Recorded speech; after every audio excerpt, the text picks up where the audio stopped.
அந்தம் இல்லாத ஆதி உடையது, ஒன்று இரண்டாக மாற முடியாத அளவுடையது ஆதிசைவம். அதனால் வரலாற்றாலோ வரலாறு சார்ந்தோ புவியியல் சார்ந்தோ ஆதிசைவத்தை விளக்குவது சாத்தியமில்லாதது, வரையறுப்பது சாத்தியமில்லாதது.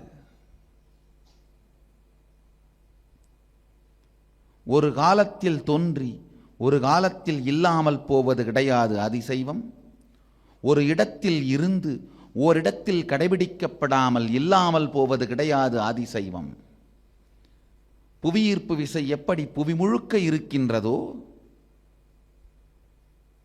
பிரபஞ்சம் முழுமையும் சில குணங்களால் சத்தியங்களால் நிறைந்து அந்த சத்தியங்களை சார்ந்து இயங்குகிறது.